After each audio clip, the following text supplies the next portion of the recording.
Hey everyone, Susan Campfield here with SueStampfield.com. Thank you so much for joining me this evening. Hope you can tune in. Tonight we're going to make a fun fold card. Surprise! I know, I love fun fold cards. I do a lot of fun fold cards. When you've been making cards for a while, it's not that you get bored with the regular fold over, but it's just fun to explore with some new ways to make a card, right? And tonight we have a little sneak peek of something that is coming next week. So yay, some people are joining me, Cindy and Jean and Kathy. Awesome. Thanks for being here. So glad you could tune in tonight. So tonight we're going to make a card with a stamp set that I think is kind of a hidden gem in the annual catalog. I completely missed it my first time I went through the catalog, and I received a number of swap cards made with this stamp set, and I was like, whoa, where is that? That's really cool. So of course I got it right away, and we're going to play with that tonight. So it's called Shaded Summer, and it's a beautiful stamp set, some lovely greetings in there as well, pretty font. And it's going to be especially nice to have next month because there's going to be something coming that will make this even more fun. So that said, I'm going to tune in over on my other camera here on my, my other camera. As soon as I remember how to do that. I know there's a smoother way to do this, but I haven't quite figured it out yet, but I get there in the end. So thanks for your patience with me. So we have, you can just see the edge of my laptop. I'm going to scooch that back just a little bit. So we've got lots of room to create and play today. So the stamp set that we're using, as I said, is called Shaded Summer. And if you recall, we have a sale going on this month. We have a sale of Designer Series paper. It is 15% off. And there is a paper in here that is another one that I think has been kind of flying under the radar. And that is called the Sweet Symmetry paper. And I think what sometimes happens if a stamp set that is part of the suite that the paper goes with, if that's not to your liking, sometimes I think we overlook the paper. And to me, almost all the papers can be used with many other things, right? You don't have to use them with the suites that they are meant to go with. Sometimes it's nice to use them with the suite, like the pansies, when it's a paper that you can die cut and all of those fun things. So, but this one that we're using is called Sweet Symmetry. Gosh darn it, I should have pulled out all the, I should have done a little sampler and I did not. So this one has a lot of fun pattern on one side, and then the other side is usually kind of a tone-on-tone look. Like this one, for example, is Bumblebee on the one side, and then some fun colors on this one, navy, coral, and Bumblebee. And the one that we're using tonight is this one right here, which is Night of Navy. This one is another one where one side is kind of a fun, funky pattern, but the back side is just a beautiful tone-on-tone pattern. This is Flirty Flamingo, I believe. I'm gonna flip it around. My flowers are upside down. That's just wrong, right?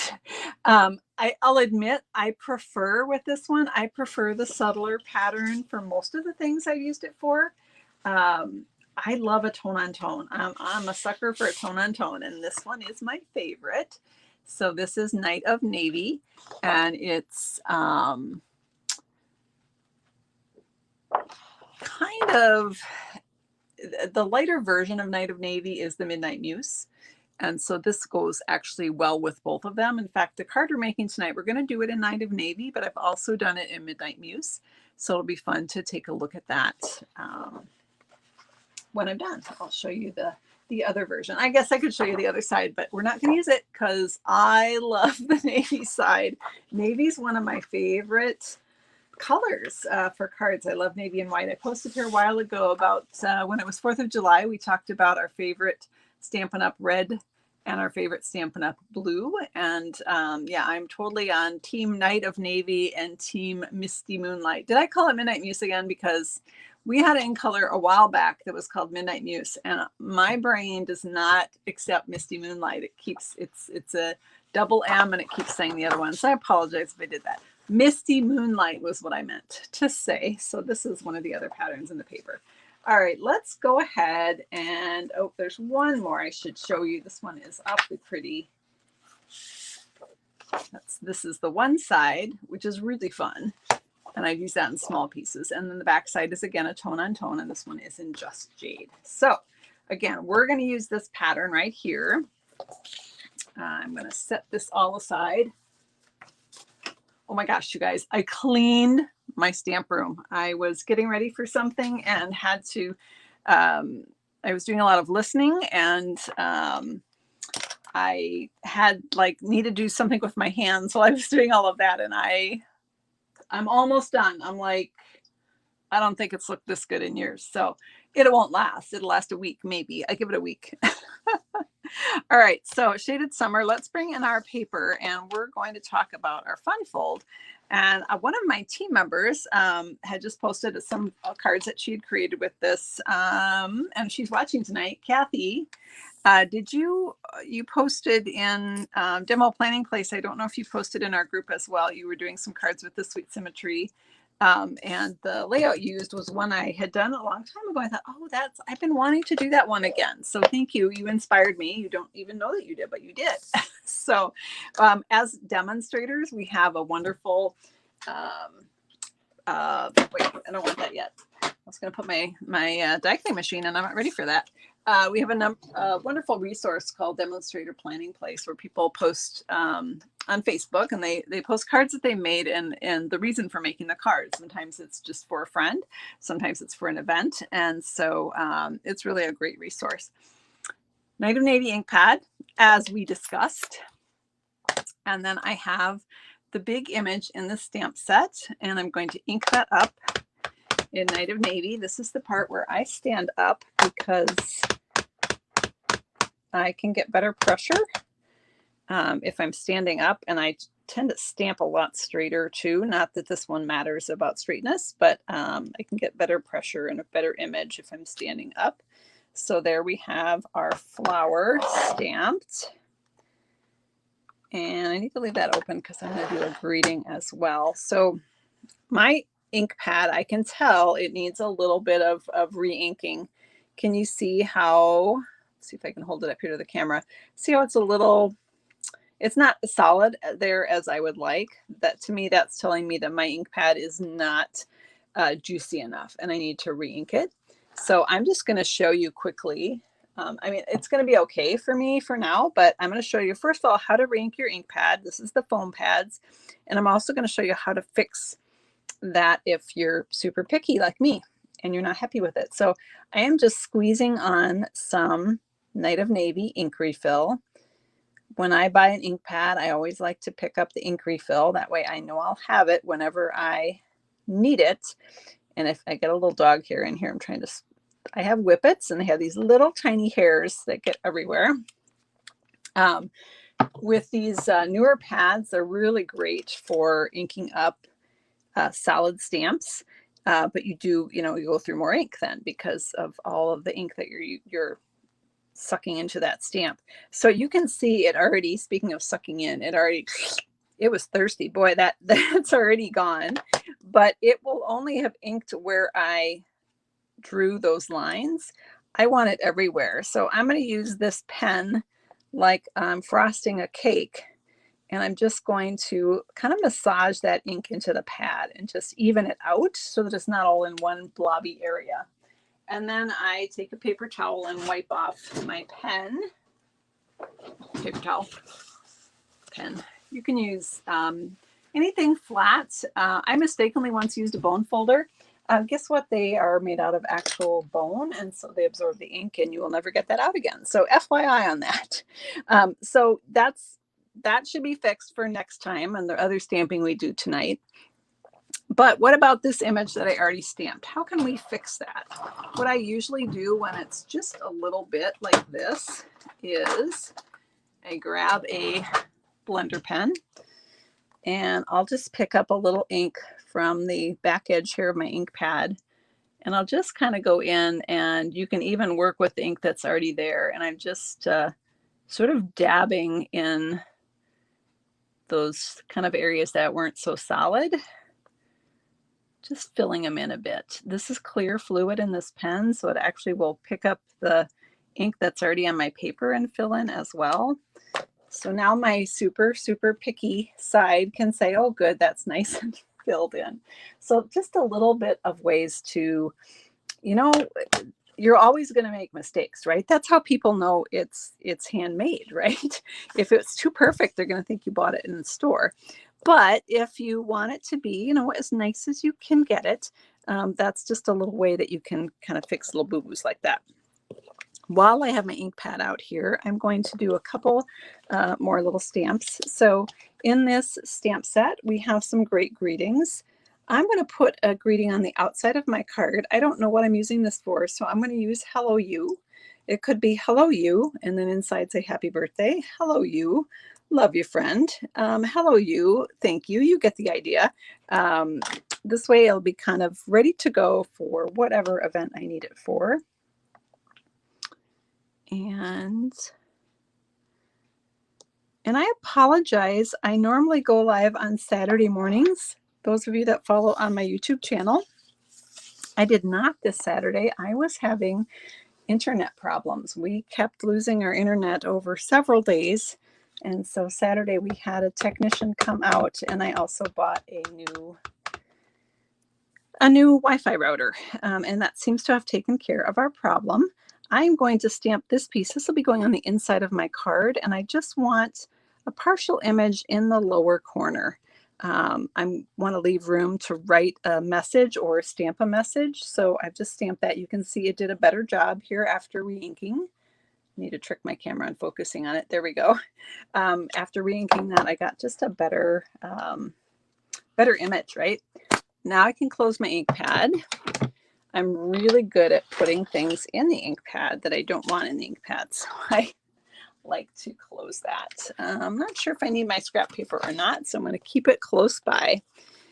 And let's go ahead and do our score lines on our card here. So I have my card. Let's grab a paper trimmer here, and I want to score this. So this piece of cardstock is 4 1/4 by 8 inches long, and I'm going to score it at 3 inches. I'm not 100% sure on that. Hold on. I'm going to score it at 2.5 inches. Gosh, I'm glad I looked. That would have been really embarrassing. Let's score it at 2.5 inches. Don't worry, I'll say all those measurements again since I had them completely wrong. So just rubbing. Sorry if I'm wiggling the camera. I wanted to get a nice sharp score there. All right. Set that aside. So we have 8 inches long by 4 1/4, and I scored it at 2.5 inches. Grab my bone folder here. Give that a crease. And then I'm going to bring my trimmer back in, and I have a piece of that beautiful Sweet Symmetry designer paper that is on sale this month for 15% off. I have a 3x3 square, and I'm going to cut that diagonally. And I know that sounds scary. I used to be really scared to cut diagonals, but if you have the paper trimmer or similar, and you just line up the points in the cutting track is this little groove right there, just like a little slot that the blade goes in. If you line up your points in that track, it makes it super easy to cut perfect diagonals. So I've got 2. I can save 1 for another card. Again, this was 3x3, and I cut it in half diagonally. I did the same with this piece of Night of Navy that was 3x3, and I cut it in half diagonally because I'm going to be mounting this on that piece. I also have a piece here that is 1 inch by 4. I think it's raining outside. How about that? All right, so I think we have all our pieces here. I think we're ready to do some die cutting. So those of you that are super familiar with the catalog might be saying, wait, what die cutting? Susan, there are no dies in the catalog for Shaded Summer. Well, my friends, you are absolutely correct. But next month, there's going to be a special offer of the Summer Shadow dies that are going to be able to cut out your Shaded Summer stamp set. How cool is that? So you can pick up the stamp set and the paper this month while the paper's on sale, and next month you could earn these dies for free in our next round of Sale-a-bration. These are, or you can save and order your paper and your stamps next month to get you up to the $100 of product to get this for free. You can see it's got some images here that will die cut out. This one, and this one. And then the others are standalone floral and leaf images that you can use without the set. So I am using this one right here. I'm going to set that aside. And now I can bring in my die cutting machine. I have to move everybody over. You know, I should use my little one more. I don't know why I always just go right for the big one for some reason. All right, so let me see that. I think so. Let's grab our flower and our die. And this die, I want to line it up so that I cannot see any white. You see that white there? That's going to cut wrong. So I basically just want to do it until I can see the absolute outline of the stamp and no real white edge. I think I have it in the right spot there. Let me grab a Post-it note here. I don't want to move it.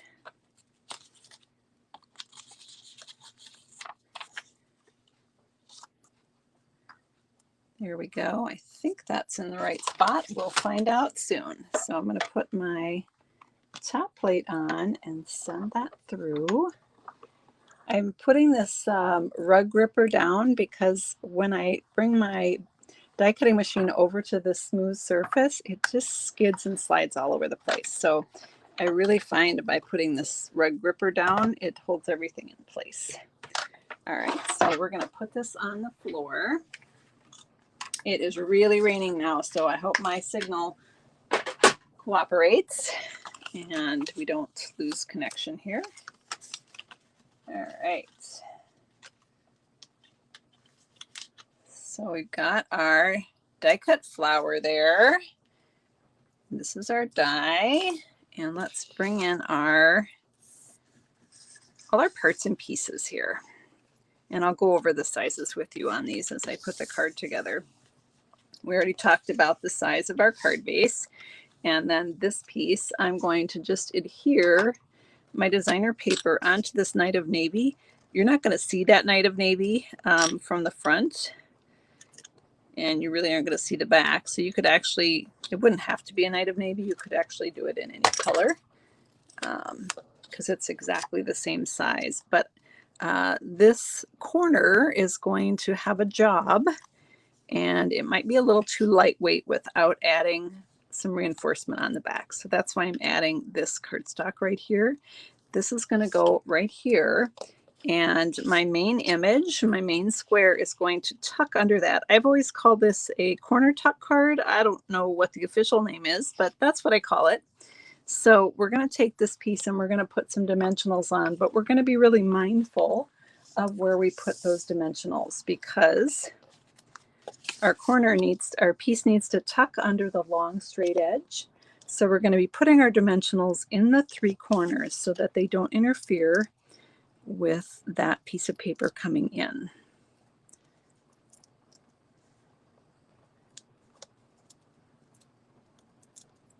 There we go. And we're going to throw these away.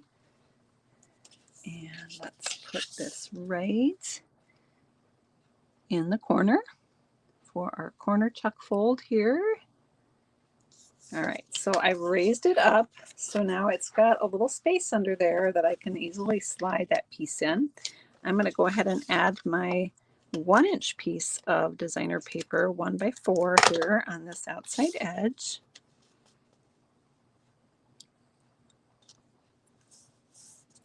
And then this piece is 3x3. and that's going to go right here. It's going to tuck under that corner there. I only want to put adhesive on one side of it because I don't want to glue my card closed. I always have to remind myself of that because yeah, I've done it before. I'm going to switch to a stronger adhesive. This is the Stamp and Seal because I don't want this little piece coming off when it gets pulled around and tucked under. And I'm going to leave about the same amount of space between the designer paper and the white piece here as I did on the edge. Up to you how you want to do that. And that is just going to tuck right under there, and that's going to hold our card closed. And this piece will go on the inside. This piece is going to go right on the front. Of course, I'm going to pop that up with dimensionals, right? Because that's how I roll. And it'll be really fun to compare these two. Again, I did this same card right before I started in Midnight Muse, and this one is in the Night of Navy. Technically, the designer paper is listed as Night of Navy, but Midnight Muse and Night of Navy are very close. Put it right there. And then we're just going to add a couple of things, but first let's put that inside piece here. So this piece is going to go underneath, and I don't want to make sure that it's not going to show from the outside when the card is closed.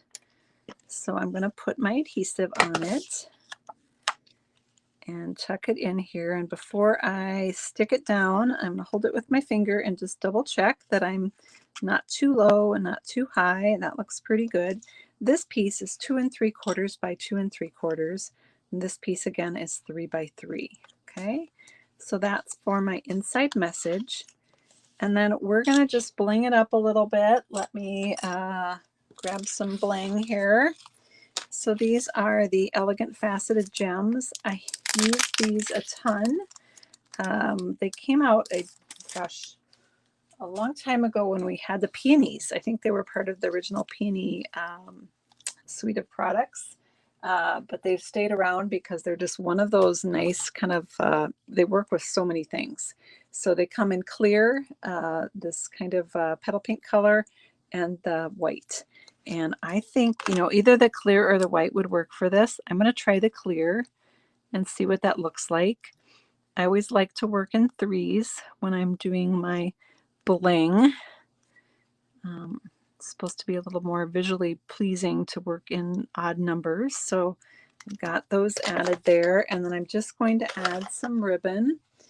Let's see, let's use this ribbon right here. This is kind of another go-to of mine, the crinkled white seam binding.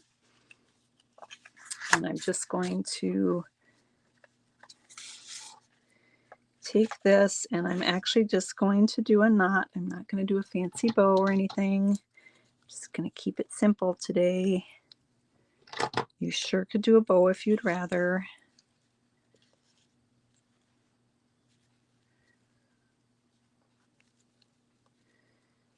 So yeah, Susan cards quite often have an embellishment and a ribbon on it. Some not both always, sometimes one or the other, but rarely neither.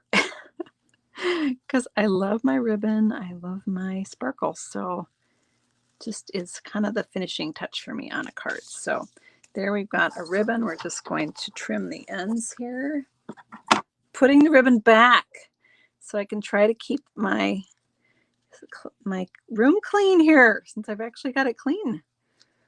Like, I don't even have to be, I could even show it to you and not be embarrassed. All right, so there we have our card. Misty Moonlight, she said. Did I say Midnight Muse again? Oh my gosh, you guys, I'm terrible. What is my deal with that? I cannot remember the name. All right, so there we have it in the Night of Navy. Misty Moonlight, I did a version of, and let's bring that in and take a look at that. And you can tell me if you have a preference. So Misty Moonlight is a lighter version of the Night of Navy. They partner really well together. And because this paper is a tone on tone, I felt it went really well with both. For this one, I used this fun silver, white, and misty moonlight twine that is part of a 3-pack of some other ribbons. It comes with, I think it comes with this one and with, oh, I've used up all of the white, a nice whiter white flat ribbon that works really well too. So that, let me know, drop me a comment and let me know if you prefer the navy or the, let's see if Susan can get it right, misty moonlight version of the card. And again, it just opens up like that. So I've got a spot I can write my message inside or do a, stamp a greeting in there, whatever. But it's just kind of a fun fold. I hope you have a chance to give that a try. Very easy to do. And you could really use any papers or inks, or you could decorate this with so many things, right? Lots of options. So let me pop on here so I can say hello, goodbye. Goodbye, Susan. Thanks so much for letting me share with you tonight. And if you're watching this on YouTube, please feel free to subscribe. If you're watching this on my Susan Campfield Independent Demonstrator Facebook page, we'd love to have you join us over in the group. We have a lot of fun with, again, talking about different colors of favorites of blues and other inspirations. So hope you can join us over in the Sue Stampfield group. Have a great night, everyone. Take care, and we'll see you next time. Bye-bye.